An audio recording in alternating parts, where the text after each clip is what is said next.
Welcome everybody to UFO Man Live. We're finally back. I took a hiatus due to computer difficulties and things I needed to upgrade. So now we're back and we're gonna rock the house. Tonight we have a very special guest coming all the way from Israel. His name is Tal Ekrony.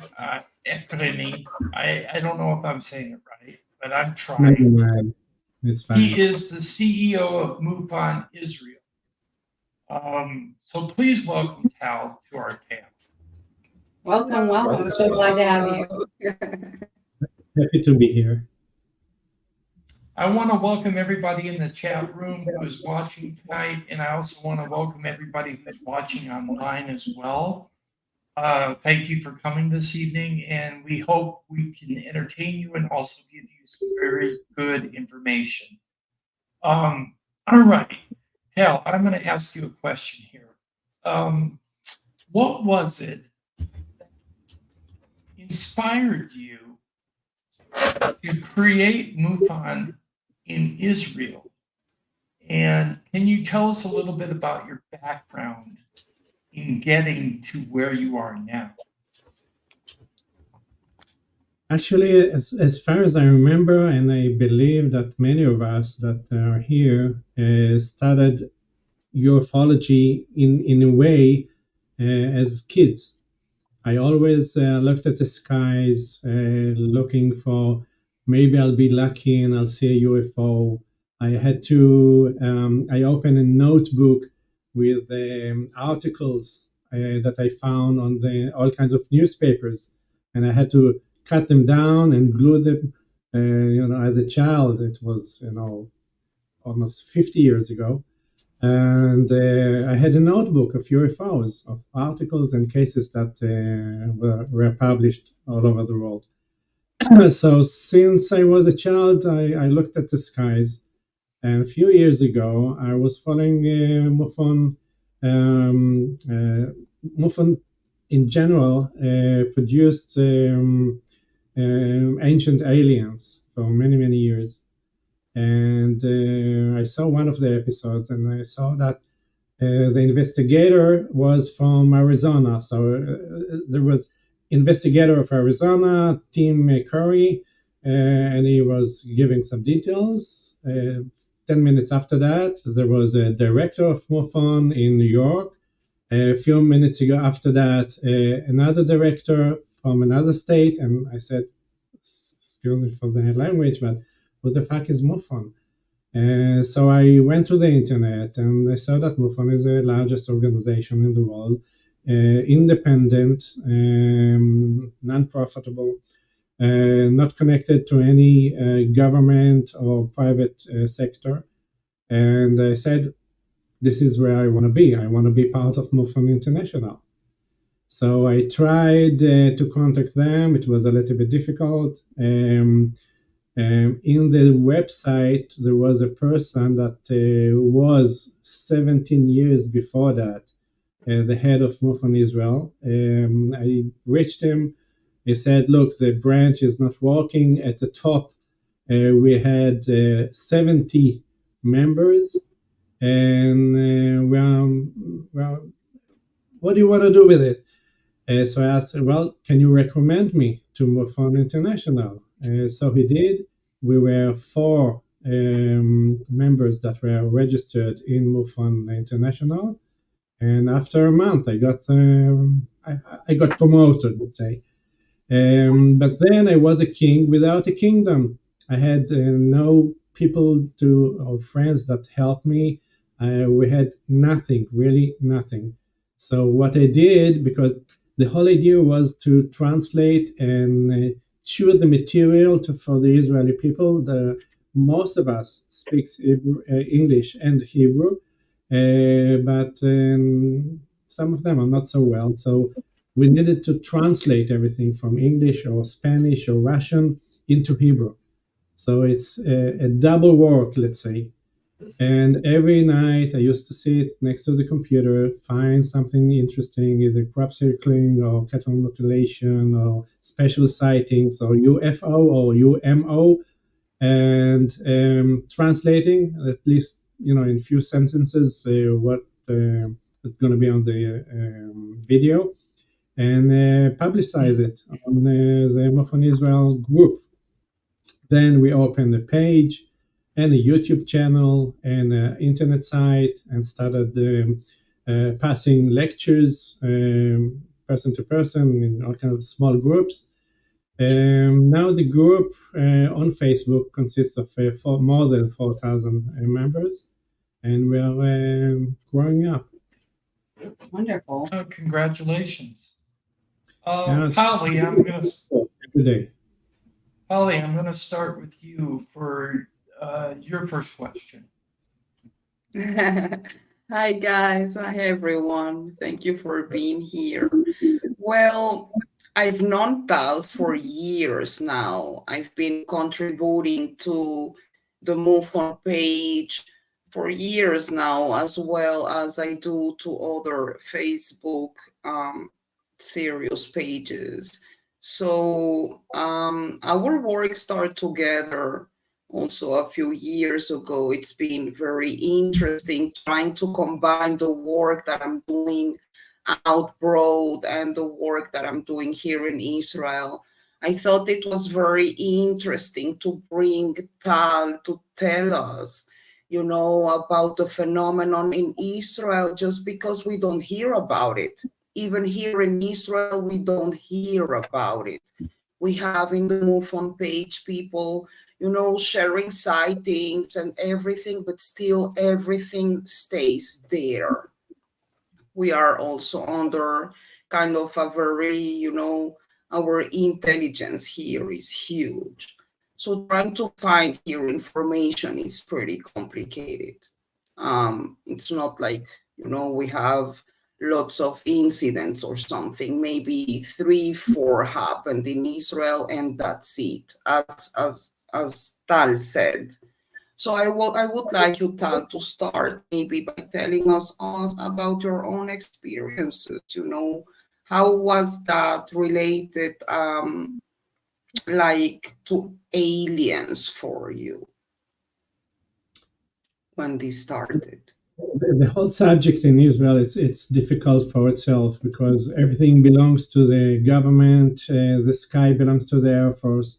So even if you saw something or recorded something, there is a censorship that stops you from being broadcast or publicizing it on newspapers and so on. So it's even harder here in Israel. Besides that, I had my own experience. I was on the beach of Tel Aviv with my ex, never mind, and I saw 2 big lights directed kind of from the sea towards me, but it was exactly from a structure, a house that was under constructions. So I said, who's the constructor that works on 10 o'clock at night on Saturday evening? It's weird, but I ignored it. The 2 lights, like a big moon combined next to one to the other, started rising up, and I said, what? The projectors of those constructions are going up? What the hell are they doing over there? And then they rose up and up and up and up until they disappeared behind some clouds. And then I realized that it was too high to be any part of a projectors or constructions of something, because it was really high. And I said, oh shit, I just saw a UFO, and I didn't take a picture of that. So I missed, videoing it or taking a picture, but it was really amazing. And I believe that almost everyone sees something strange, or on the street, all kinds of strange phenomena, lights that are either standing or changing directions in 90-degree at the sky, and they don't know what to do with it. So I saw something. Okay, whom do I tell? Where do I post it? I want to share it with someone. Whom do I share it with? and you feel, okay, I'm alone. Anyway, nobody is going to believe that I saw a UFO. Even if I'm going to say something in the family or at work, I'm going to be, laughed at. You're just, ridiculous. So they keep the information for themselves. You Yeah. got the same global problem, let's say, but in the States, for example, it's very common. You can speak about it freely. Nobody is going to say today, at least, that you are crazy because of the beginning, let's say, of the disclosure. In Yeah. Israel, it's like, I don't know, in Africa, sorry if someone is from there, but it's third world. Nobody speaks about it. Nobody shares about it.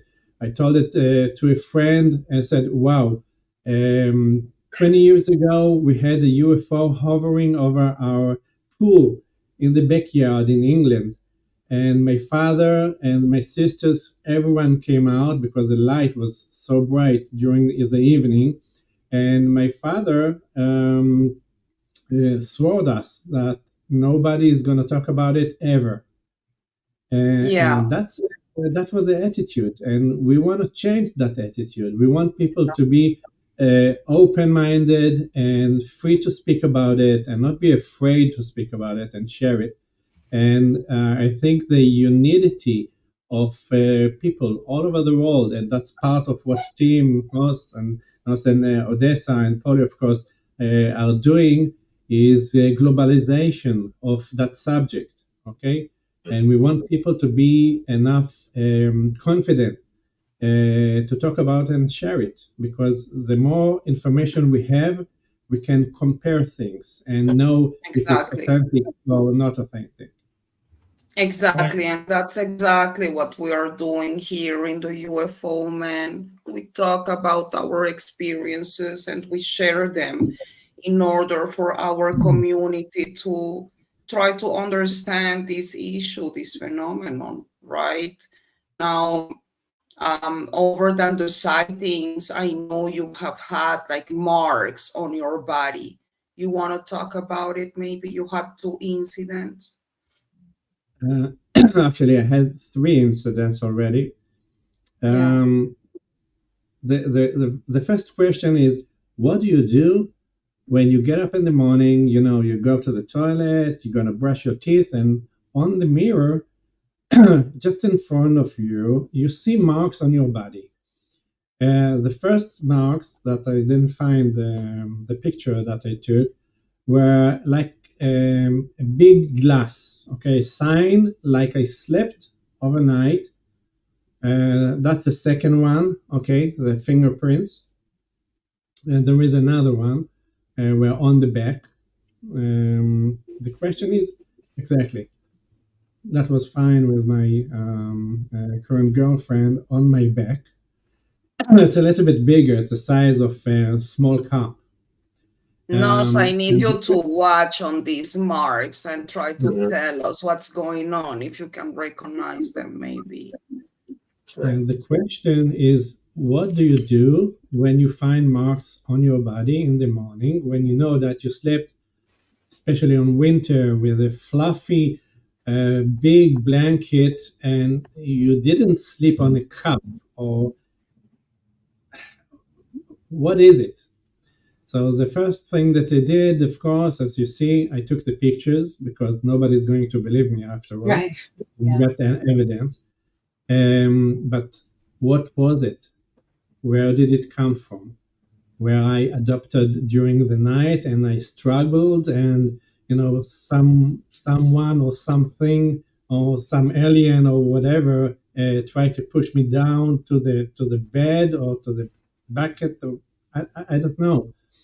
And what do you do with it? Okay, so you know that you got signs. The signs disappeared after 20 minutes, 30 minutes, something like that. And then what? That's it. That's the question. Then what? Right. Okay, you can only share it with someone else that has the same phenomena or similar phenomena, and compare notes, as we say, and that's it. You got nothing to do. So it's weird. It's a little bit scary in the beginning, but we are collecting more people that had strange and weird phenomena.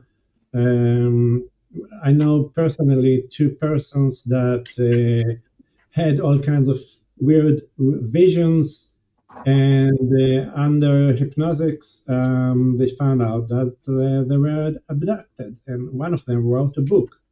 It's on Amazon. It's called the One or the One.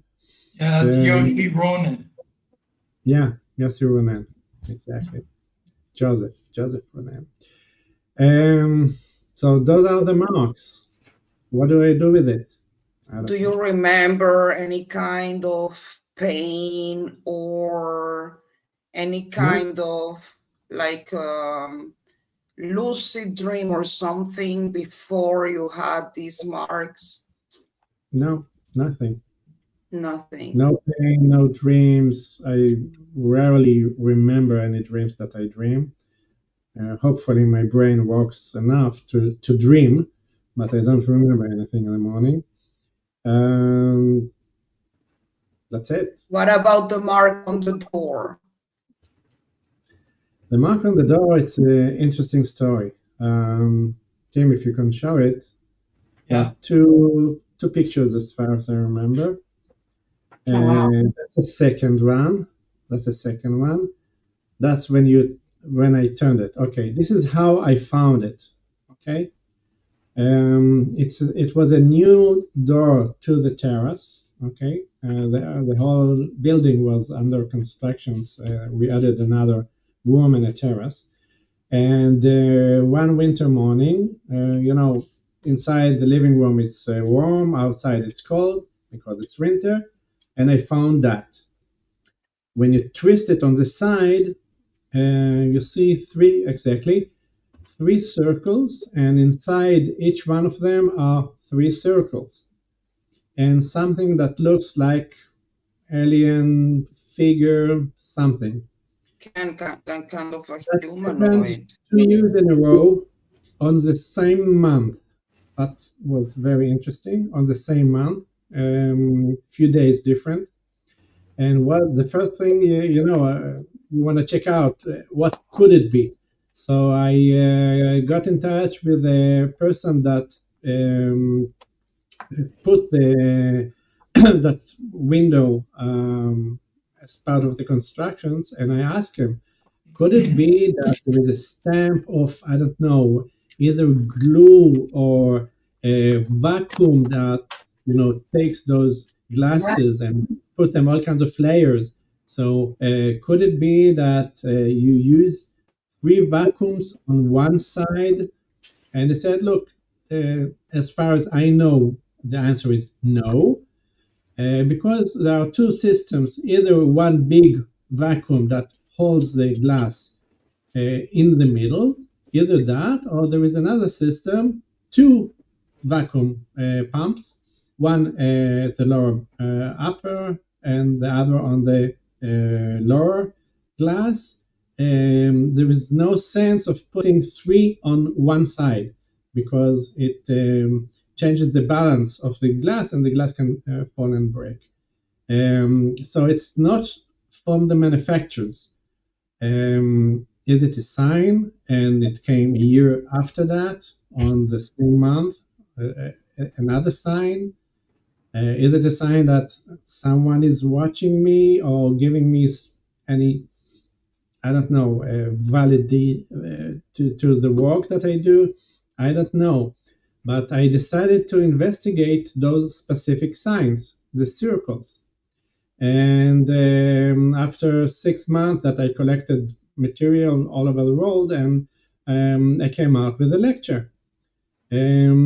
Those signs found on French historical caves, found on the Gobi Desert in China.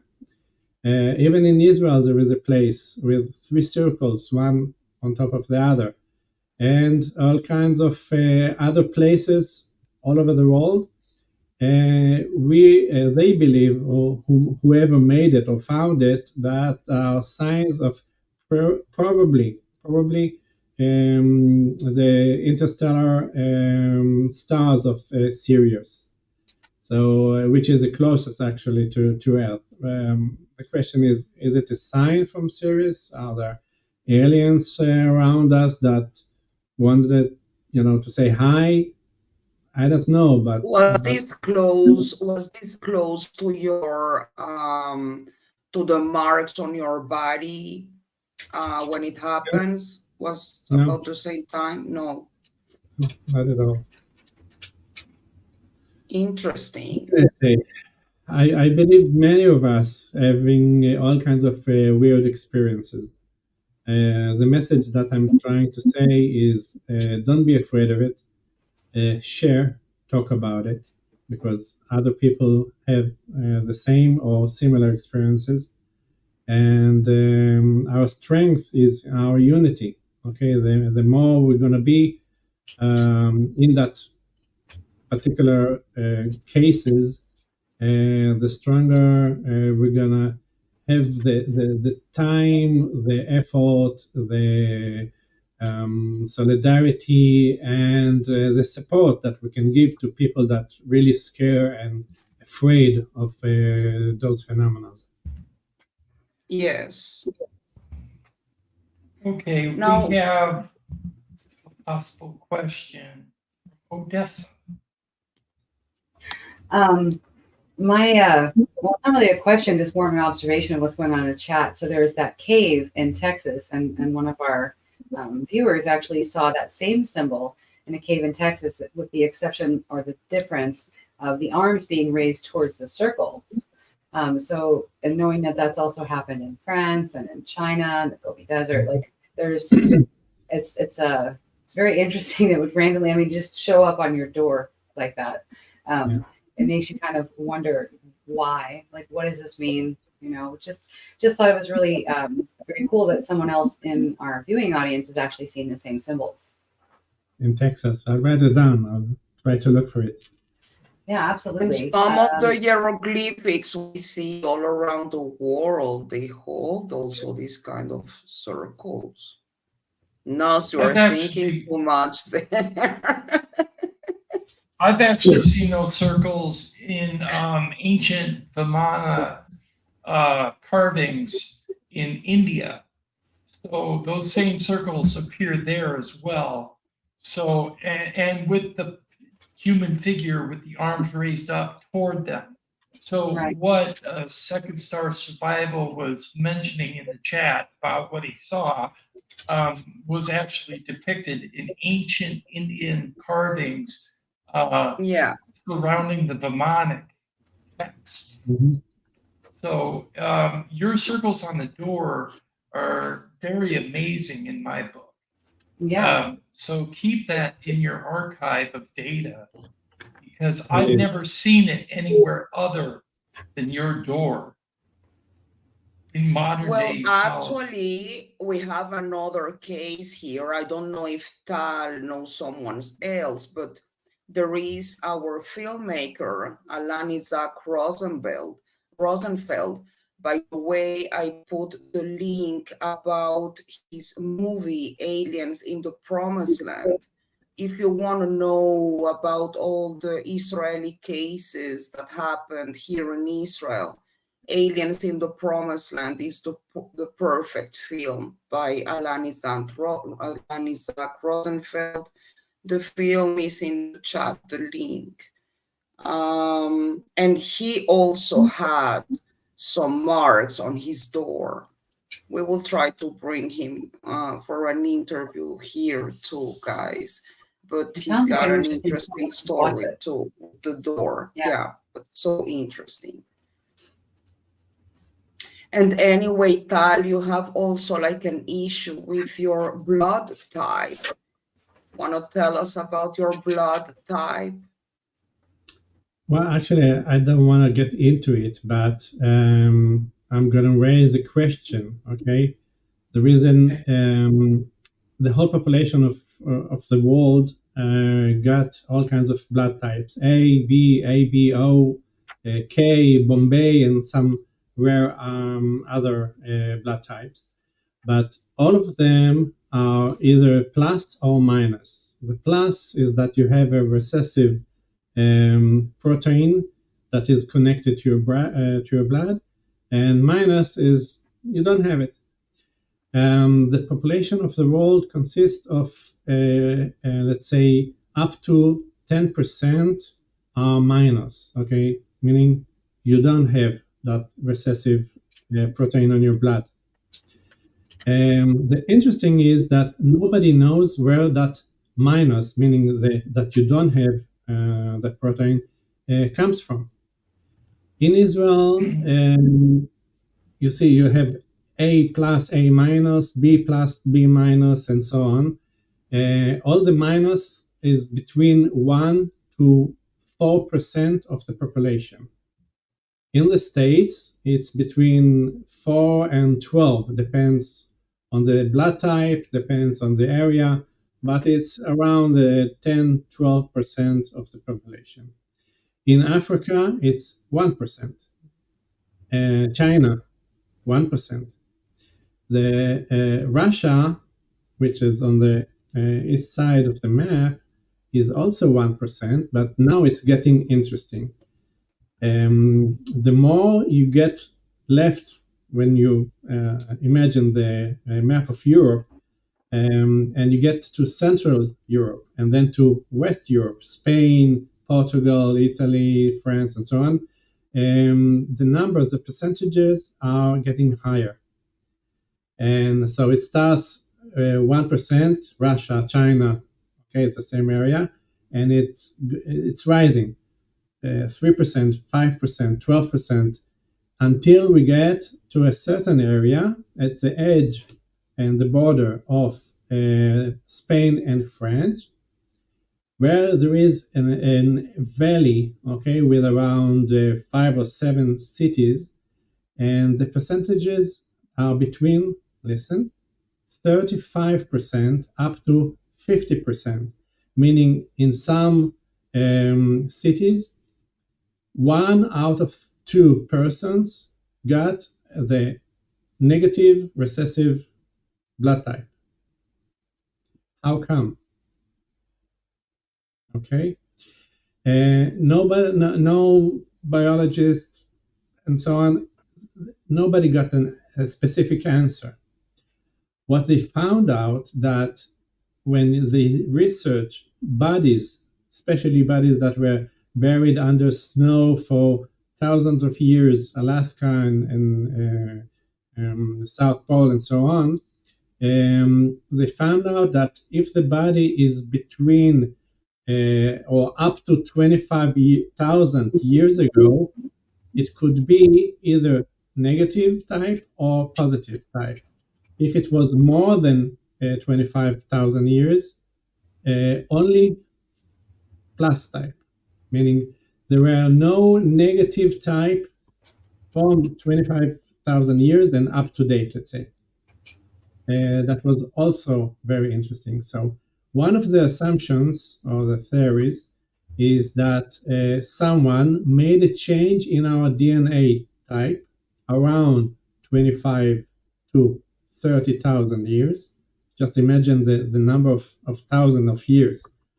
And it started on that particular area between France and Spain.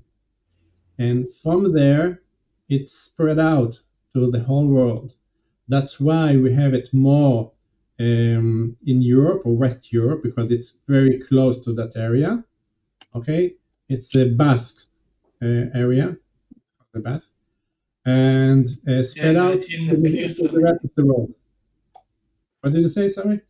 The Basques are in the Pyrenees or the Pyrenees Mountains. So Right.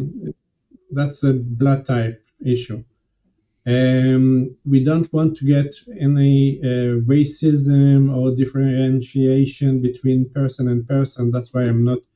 I didn't continue investigating too much about it, but it raised the question: how come?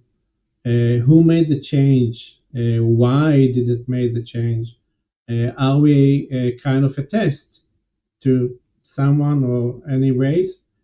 And the more the disclosure comes out, I call it in some of the lectures the puzzle of the world. Okay, you get a big puzzle, you got 5,000 pieces, and you start combining, the same color, the same area, and so on in the puzzle. And the more you advance, you see that, okay, we got a tree, meaning we got a UFO. Okay, we understand now a little bit cattle mutilation. Okay, crop circling. Okay, how come, where from, and the puzzle is filling up as the years pass on. And now we are a little bit understand more the situation of the whole world compared, let's say, 10 years ago. And the puzzle itself is interesting because we collect information as we do now from all kinds of persons and investigators all over the world. And now it is a little bit more convenient. Technology, like the podcast the live podcast that we do, is helping, because I didn't know Tim about, 2 hours ago, and now I know Tim. So if I have any other information, maybe I'll ask for his advice. So the connection, the globalization, and the technology is helping us. And Exactly. now it's a little bit more convenient to share information and to ask questions and help each other. And Yes. that's what the beauty of the whole thing here. And actually, I think that is disclosure. People are waiting kind for a craft to land in the White House somehow. I think that's not the way it's gonna happen. I think, I don't know from the alien point of view, but from the human side, I think disclosure depends on our consciousness. And this is what we are doing, trying to understand ourselves and just spreading consciousnness all over the community with this kind of shows and our stories. This is awesome. Look, two persons that I really admire, okay? There was the deceased already, Paul Hellyer. I'm sure you all know he From was a Canada. former, Yes. he was a former prime minister in Canada, and for 20 years he was traveling around the world, and he said, look, we are not alone here. There are, in the beginning it was 26, afterwards, as far as I remember, 47 aliens that are visiting Earth, because we are part of the International Galactic Federation. Okay, I can say about the same thing, but the question is, who is going to believe me? Still, he's, Canada, a big issue, big country. So I believe him. But about 2 years ago, another person said the same thing. In his book, Professor Chaim Eshed, the Israeli, he built actually the space Bereshit space shuttle that collapsed on the moon, and he came out with a book. He published a book, and at the end of the book, he said, guys, we are part of the International Galactic Federation. We are not alone. So what? Two amazing persons say the same thing, and what? They lie. They need publicity. What's the case here? And I believe none of them needs publicity. They are pretty well known, and none of them needs the money of the book or, just to go public. So maybe they're telling the truth. And that's a big question. Are we still, or are, part of International Galactic Federation like the UN, but with all kinds of nationalities that comes from other galaxies and space shuttles, real space shuttles? It's a big question. I remind We you have that that question now in the chat about Chaim Eshet from the SSP. We have really important Israeli people working on that, not only Chaim Eshet, but we have Uri Geller, which was also reconnected to CIA too. And we have Avi Lav, which is this amazing scientist working on, you know, what's going on too. Do you have relation with these people, and are they contributing to MUFON with their information somehow in Israel? Look, I tried to call Professor Eshed. I talked to him. I wanted to invite him to our conference. I caught him on phone about a week before the conference. He said he's very, very busy. He's sorry he cannot participate in the conference, but he asked me to call him a few months in the future. What you see now is in some of the conferences, that's crop circling in the second conference happening. That's our new flag in the third conference. Yeah. And, You won't believe these guys, but I don't know Tal personally. We live like 1 hour, you know, from each other, and because we it's didn't have very the time close to from meet. Tel Aviv, and I'm in Jerusalem. It's not so far away. We're just a little rise, you know, a little rise. We don't know personally. This is like the most personal that we have been ever. This is how Right. Israel works. We are a little country, but so much doing that we cannot like find each other. So this is amazing. I'm so happy to. Well, to let you know, Polly, I haven't met Tal either until tonight, and I haven't met Nos or Odessa in person either. But I still consider them family, and now Tal is part of Exactly. it. There you go. Exactly. Nos, I'm back to you now. Okay. If you can put the picture up with the images on the window where it's rotated. Oh the my figures God, at the let's bottom. hear Nas. I'm about to throw something at you there, Tal. The image at the bottom, rather than being an alien figure, the Jaffa light. The what? The lighthouse in Jaffa, Tel Aviv.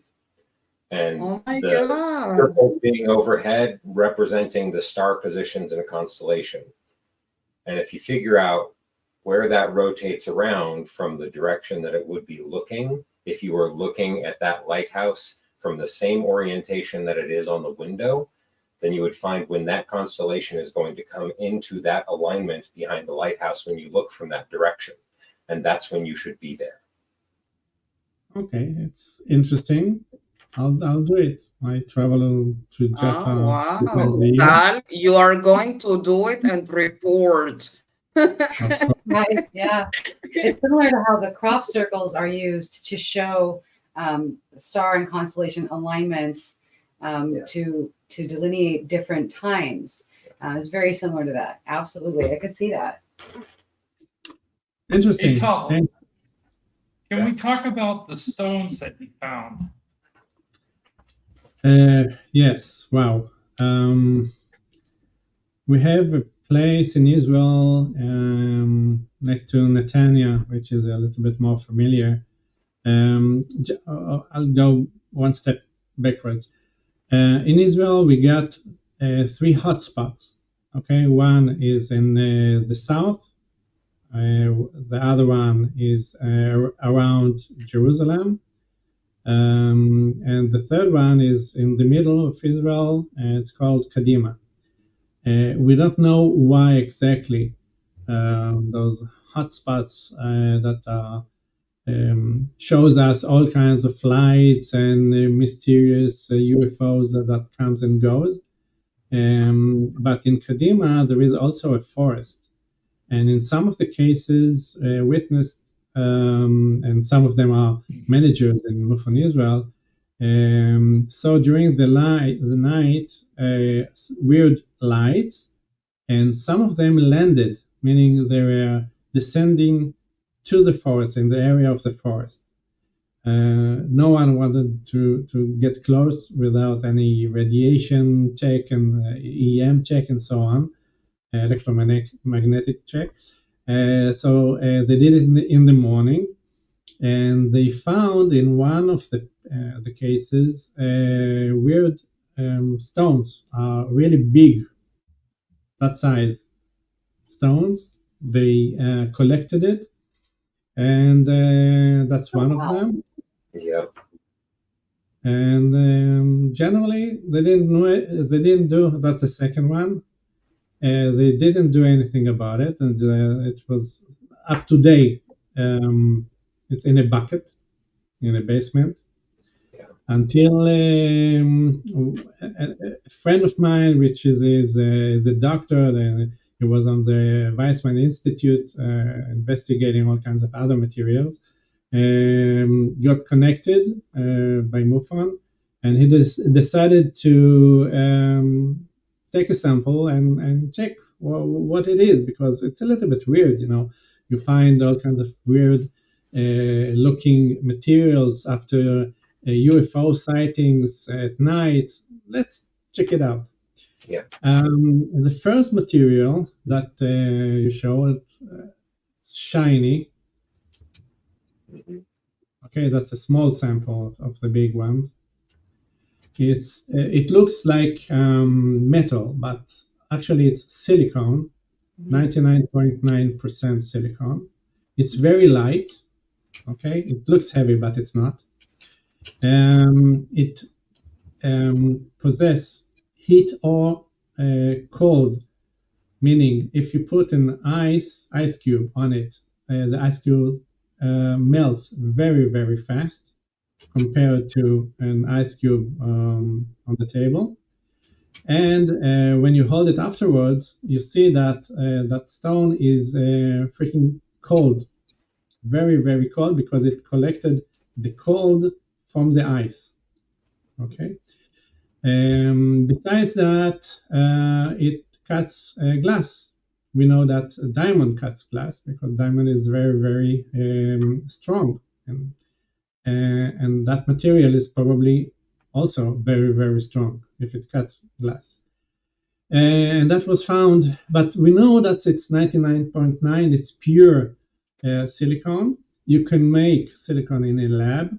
It costs you a few $100s, but it's possible to that. But that particular silicone wasn't on the lab because huge stones were found together a day after we saw, exactly a day after they saw the UFOs. That's number one. Second, in those measurements and sizes, it would cost thousands of dollars to make those stones. And unless it's a freak and a hoax, nobody is going to invest so much money to make it.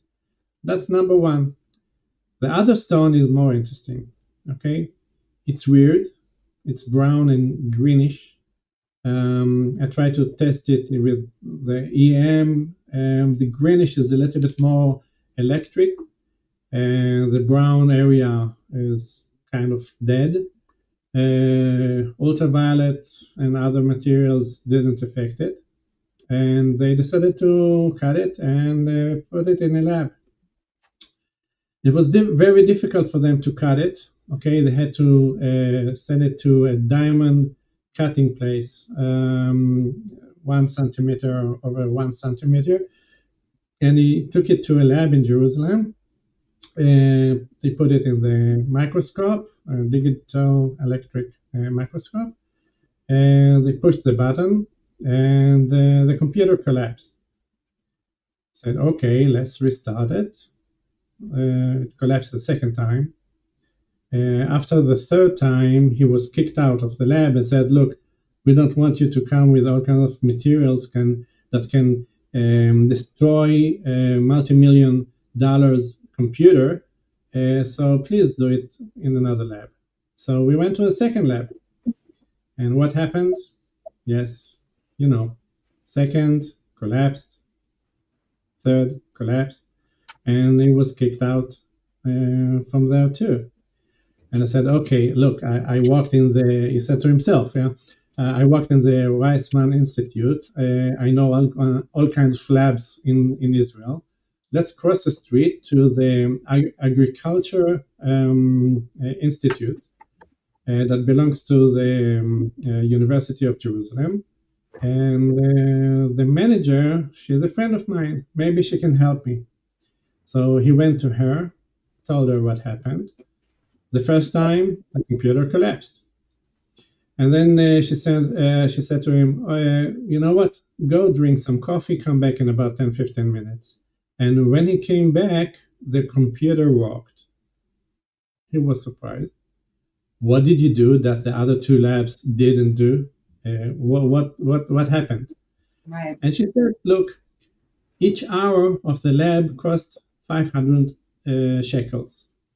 If you come with all kinds of materials at thousands of shekels, it costs a lot in order to investigate. So we build a specific program to the 99.9% of the materials that people come. You know, they want to make a tunnel in a mountain. They want to build, a house in a rocking area, which is it's not so safe. So they need to know what's the material of the ground. In 99.9%, it's the same issues, same materials that we found. And this is what happened in the previous two labs. I told the lab after the first time that it was collapsed, tell me whatever you know, okay? There are so many materials in the metabolic period tablet. Tell me whatever you find, just tell me. And it was amazing what the computer found. There are 15 Neanderthals materials, which are materials that are not found on Earth, meaning we find them only on meteors and stuff that comes from outside our Earth. Fall downs, passes if it's not burned in the atmosphere, and meteors, all kinds of meteors. Was that carbon dated? Sorry? Was that carbon dated? They didn't make carbon. It's not the issue here. The issue here is that on that particular material, they found 13 out of 15 very rare materials. Some of them, 1 gram cost $3,000. Wow. And the amazing thing is that she said, I didn't had the chance to investigate materials or meteors that are found on the Earth, but colleagues of mine here and there did had the chance. And usually there are 2 rare materials or 3 rare materials with nickel and iron and other materials. But as far as I know, it's the first time ever that any lab in the world finds 13 out of 15 materials, rare materials in one chunk, in one piece of stone. Of course, they took a signature and a report, official report, and so on. We took it. I sent it to my manager in CAG International in MUFON. They said, wow, it's amazing. But besides the fact that it's amazing, what can we do about it? So it stays like that. So we have a very rare and unique stones in Israel. And that's it. So if anyone finds any And you will see, I got a guys, question. we'll see Got a in the question? chat. Sorry, Tim. Sorry.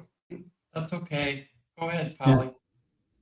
No, I just wanted to be specific in the link we put again, the aliens in the Promised Land film, and you will see there Tal making like all the experiment with the stone, you know, you will see him put him the eyes on the stone and how the stone melts the eyes. It's really beautiful and amazing. So just go and watch it. We have a by the way, I forgot about it. Sorry, Tim. I forgot about it, but yesterday I was on one of the channels. We had channel 11, 12, 13, and 14. And on channel 11, there was a series of one of the comedians in Israel, and she wanted to know if there's life after death or any individuals with spirit and life that are coming from outside Earth. And one of the things that I did in the studio was melting ice on the stones. So I saw it on TV just yesterday on channel 11. That's really cool. We do have a question from the chat room for you, Tal. Sure. Do you know the chemical elements of the stones? Yeah, there is. We got a report from the lab. Is that one picture you sent me? I think so. I think I sent it to you. This one? Yeah. There you go. Yeah, that's one of it. Where we had 2 or 3 pages. Okay, hold on. Helium, all kinds of very rare stuff. The Geo is the name of the computer. It's a Japanese computer. Everything is documented. Very cool. Yeah. And the truth is that the cases, the incidents that we have had here in Israel, well, most of them have been documented, you know, they got even to forensics here, but it just stays there. Maybe we can talk about a little bit about what happened here in Israel in the 90s. Actually, we have some settlements that had some sightings. Yeah, in the 90s, we had here in Israel kind of a wave. It's not a Norwegian wave or any others, but almost every year, sometimes a few times a year, there were waves of sightings, especially of UFOs that were hovering over cities, over the beach. Really, almost in every city in Israel, it was documented. Here and there, we have some peculiar cases. There was a case in one of the places in Israel that during night there was a big light, and one of the neighbors came out and she saw a 3-meter creature, let's say, because it looked more metallic and kind of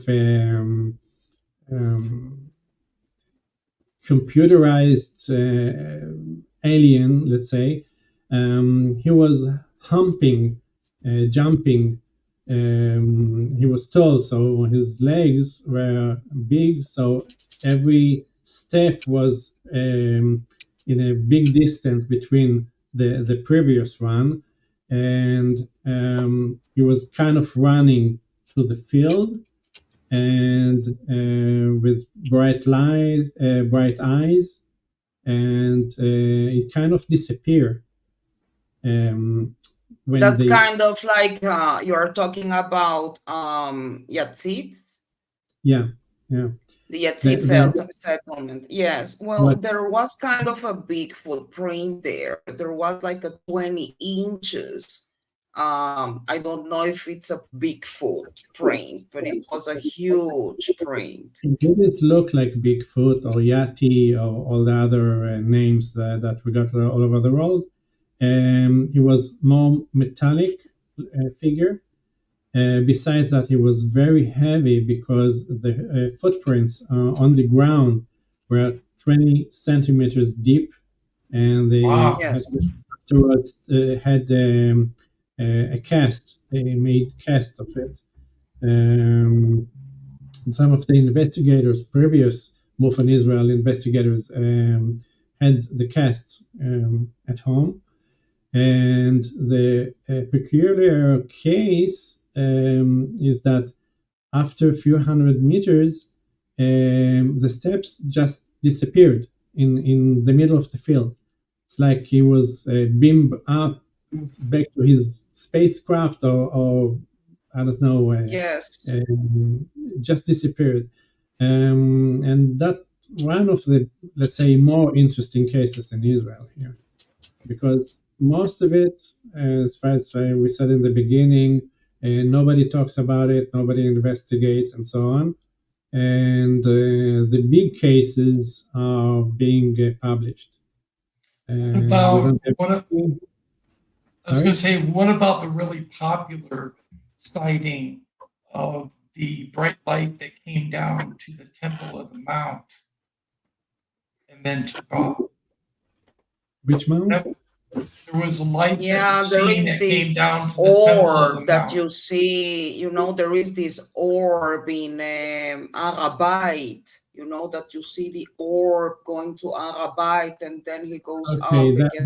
that's there is a debate about it, because some students said that it was a pre-organized and it's an effect and so on. So we don't know if it's a very good hoax or not, Or real. because on the other side, besides the English speakers that send it, the movie that they recorded, send it to the States, there were a couple of Japanese tourists that took the same pictures from another angle of the city, and it was broadcast on the Japanese channel on TV. So I really don't know. Right. Okay. We did have a question back in the chat a little while back, and I think it's Hamid Ashad said that ETs exist. Is that true? That he said that? No, it's true that he said it, okay, but look, I talked about the puzzle, okay? Right. So each piece of the puzzle, he's one of the puzzles, okay? He's one of the pieces. Because of his mission of Israeli space program, he was in contact with NASA. He was in contact with astronauts, physicists, and so on. So he's one of the best connected persons in Israel that had to know, let's say, even presidents. Okay? Right. I'm not. I believe he is. I just wanted to confirm. So I believe so. I believe so. Okay, Nas, back to you. Okay. So I think you're going to have probably the same answer as most of the people that we have on here, but this one's a common question, which is when it comes to the act of disclosure itself, finally just getting the world comfortable with this is the way it is. Do you expect that that's going to require the concentrated efforts of, the free citizens of the population working together like a grassroots movement? Or do you think the governments are going to just go, yeah, this is all the information we know, and here you go? It varies, okay? It changes. Okay, 3 years ago, the Navy changed its rules with airplanes of F-18 airplanes. Up till then, it was December, any pilot that saw any orbs or lights that either chased him or were in front of him or scared him and so on, he used to land. Two men in black came to him. You are Captain so-and-so? Yes. You saw that and that? Yes. Okay, sign here. Give us all the papers that you have about it, all the videos, infrared and whatever. Sign a disclosure document. You're not allowed either to publish it or spread it around. And that's it. And they used to take all the materials and disappear. And about 3 years ago, there was a change. Now, today, if you see something and we call the control, do you have any missiles or any other aircraft in the area? No. Okay, I see a green light hovering from the right side. No, it's on the left side. No, it's in front of me. Okay, when you come down, take an hour, write a report. And they write a report, and once a month they collect it, and after 3 months, the U.S. government publicized all the reports that came to it. It's part of the disclosure, part of the changes. A year after that, that was the Navy. The Air Force did the same, change the protocols. So now we have more information that are coming out from the government, the U.S. government. So things are changing and are being developed. We are going forward to the disclosure, okay?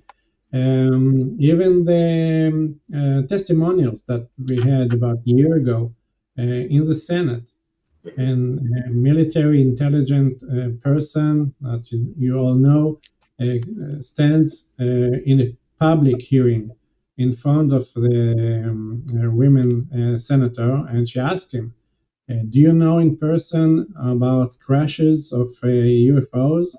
And he said, yeah, there were few of them.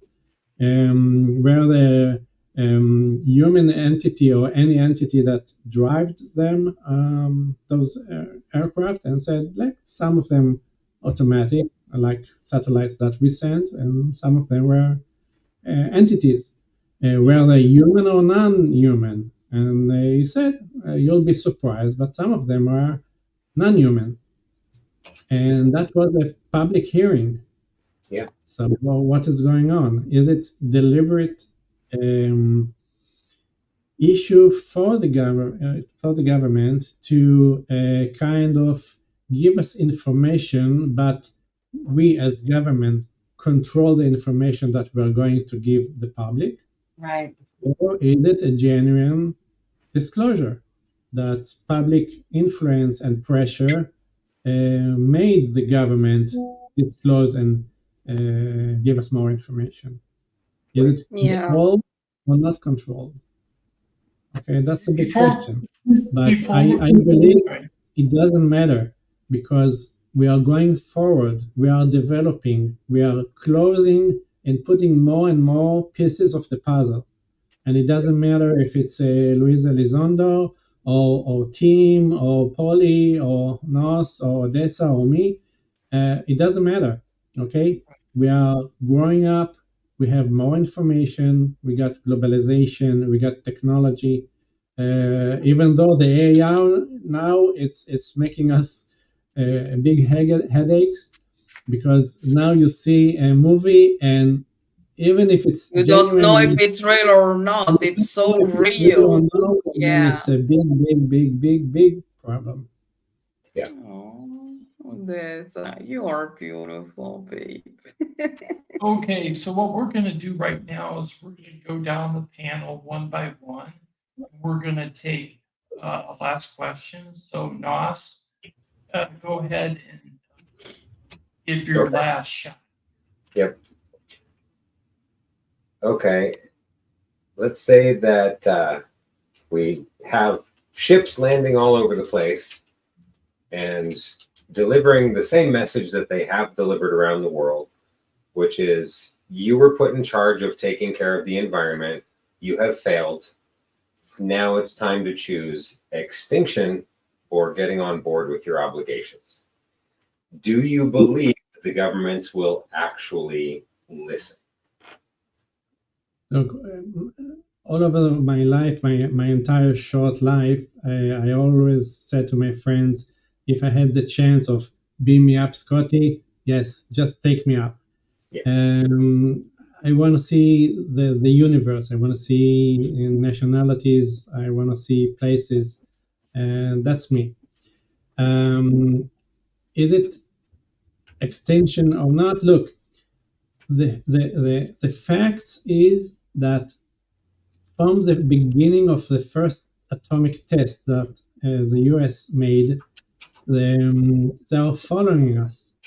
We know that they give us all kinds of signs that atomic plants, missiles, and so on are bad for us, and probably shake the environment of the galactic area. Probably. Okay, we don't know because we're not out there. But we see that they are very, very interested in power plants. You can see it lately in the war in Ukraine, that they are hovering almost every night over there. We saw it on the Fukushima a nuclear plant that was partially destroyed from the tsunami in Japan.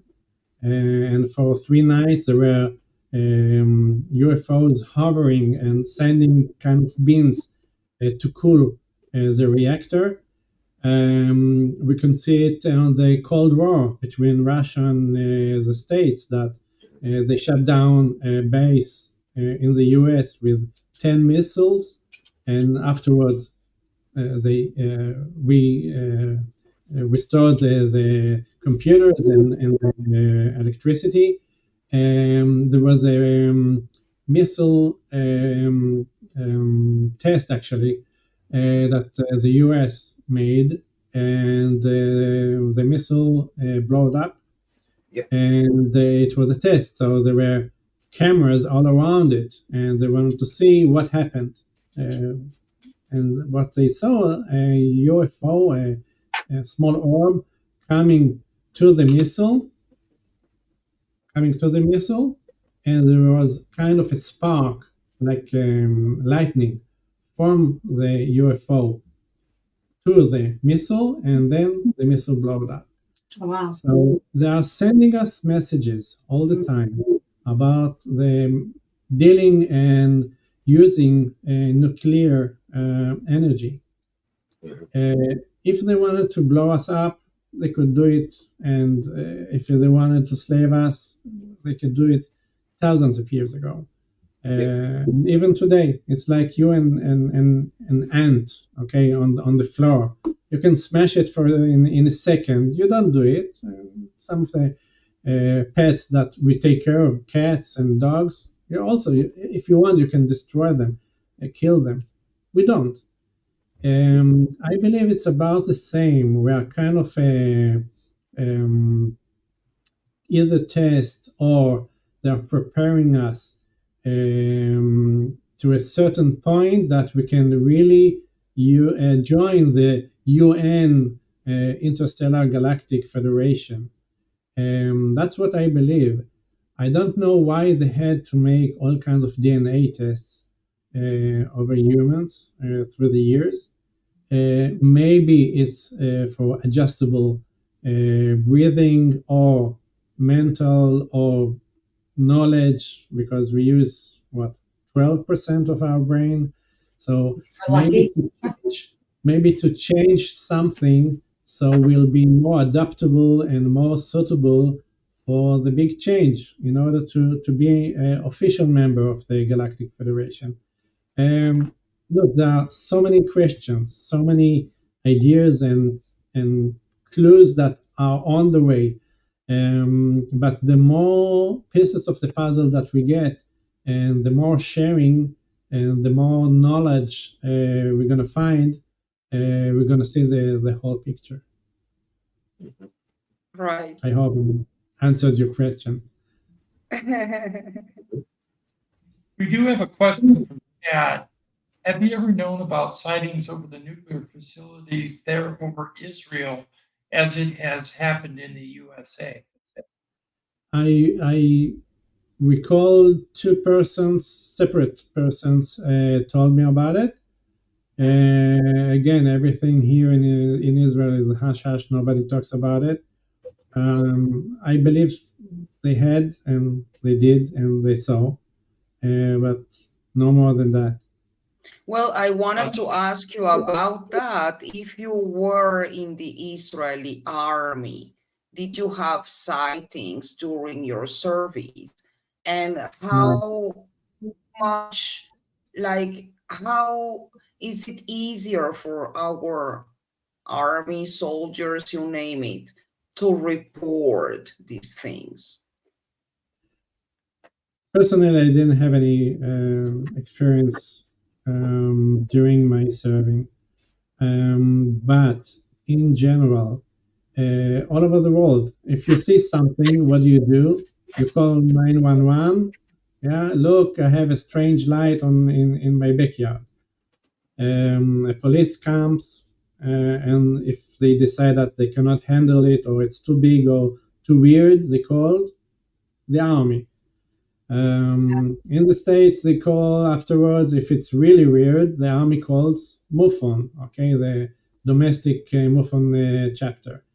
So is the army is the one calling MUFON to check these things? If they don't have any answers, in many cases, the army is calling MUFON. Either that, or if the person itself knows MUFON, because not everyone familiar with MUFON, they call MUFON directly.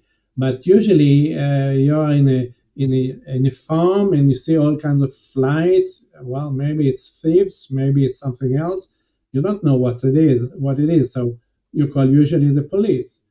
And if the police cannot handle it, or it's too weird, or they cannot check it out, they call the army. And it's globalized. It's everywhere in the world. So most of the testimonials that we have are of army personnel and police personnel. That usually they are the first persons that comes to any site.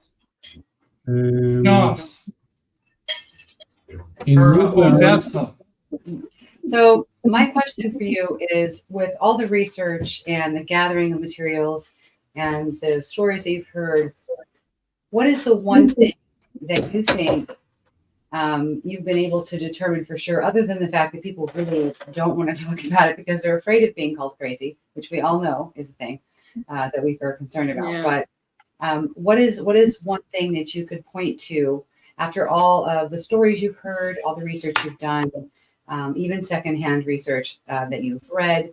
What is one thing you'd like to say to the UFO Man audience, who really are a pretty serious bunch, even though we joke around? We are a pretty serious bunch. So if you have any message that you'd like to get across, we would love to hear it. Sure. Many friends of mine and even individuals that I meet want to investigate UFOs. I'm afraid of it. And I continue asking, why are you afraid? Look, they can kill us. Okay. Are you talking to me now? Are you alive? Yes, but they still can kill us. Okay, but they didn't do it up to date. So why would they do it tomorrow? And then I explain and give samples of how they are watching us and helping us. And giving the fact that if they really wanted to either enslave or destroy Earth, they could do it so many times, and they're not doing it. Yeah. And I'm calming that person. And he, from that meeting, I convinced another person to hug and to adapt to the fact that, yes, there are all kinds of UFOs and sightings, all kinds of weird signs that you can find along your life, let's say. And first, don't be afraid of it. Second, talk about it, share it, because maybe your story is the same story as your neighbor that saw the same UFO, and he lives, I don't know, 5 or 6 blocks from you, You don't Right. know each other, but you saw the same sightings, the same lights, the same time, and share. So don't be afraid. We are not alone. That's from one of our slogans. We are not alone. Yeah. And we added another sentence. We are not alone, and you are not alone, because you can always come to MUFON, either MUFON Israel or your local chapter, and get together and talk about it and get support. And I think that's what's important in MUFON in general, the whole world. And that's Okay. one of the reasons that they opened the domestic MUFON in Israel. Okay, Thank I you. have a final question. My final question is, where can people find you if they need to contact Paul Ekrony from MUFON Israel? Today it's very simple because there are two nonprofit organizations in Israel that deals with UFOs and weird stuff, let's say. When just Google MUFON Israel, you got my phone number or I the will phone send number. the link right now too. NP. We got an internet site. We got a Facebook group. You can join our group. We would appreciate it. Even we got a Facebook, YouTube. Really, just write MUFON Israel, and we are the only real active nonprofit organization in Israel with lectures, conferences, meetings, research, and so on. Thank you. Very easy Very to much. find. We want to thank everybody who watched online. We want to thank everybody on the panel. Thank you for coming this evening, Paul. We really appreciate the fact that you came during our evening, but during your early morning hours. Yeah, Thank you very much, sir. Yeah, in case you guys don't know, it is now coming up on it's 5:20 a.m. almost. Or is it- Yes, Israel. we are Right. at 5:20 a.m. Been away here. for this since like 3:30 in the morning there. So you guys really got to give them props for being here. Yes. Seriously. I'm going to sleep. I don't know what about you. I'm back to sleep. Going back to bed. I have to be up in like 7 hours for work. So yeah, I'm going to bed too. Yeah, Eduardo Gonzalez said he didn't know there was a MUFON in Israel, and he said that's great. So keep up the good work, Paul. We really need you in the field, and you are not alone. Like, you're operating by yourself. You're not alone. You're part of a community, and you have just joined the UFO Man family. So thank you very much for being here, sir. Yes. Really Thank you respect so much. what you're And doing. anytime you're willing to get up at 3:30 in the morning, you just let us know. Yeah. Maybe we can do an interview with you on a Saturday afternoon where it's not quite so late for you then. That would be nice. We could do that. I'll send you some of the lectures that I have already, and Okay. maybe you'll decide that you want to share some of the information that I collected. Okay. And sure, I'll be happy to be hosted again. Okay, that would be great. We'd love to have you on. So thanks to everybody on the panel. Thanks to Thank you everybody so watching much. online. Mhm. And thanks to everybody who also participated in the chat room. We appreciated all your questioning. And Definitely. we're going to see you next week. So remember, now next week's live stream will be on the 21st. It's a Saturday, because we're going to interview Yoshi Ronan again for the second time on the UFO Man channel, and we're going to review his book, One, and we're also going to be talking about his face-to-face contact with a green alien life form. So, yes, green alien life forms exist, and I have to clarify this. John Lear, back in 1984, We're having kind of an Israeli month this month. Yeah. he verified that there are green aliens. So, Yoshi saw one, and he actually had face-to-face contact. So we're gonna dig into that. So please come next Saturday on the 21st, and we hope to see you there. And from all of us, thank you for coming this evening. Good night. Thank you very much, everyone. Thank you, guys. Thank you.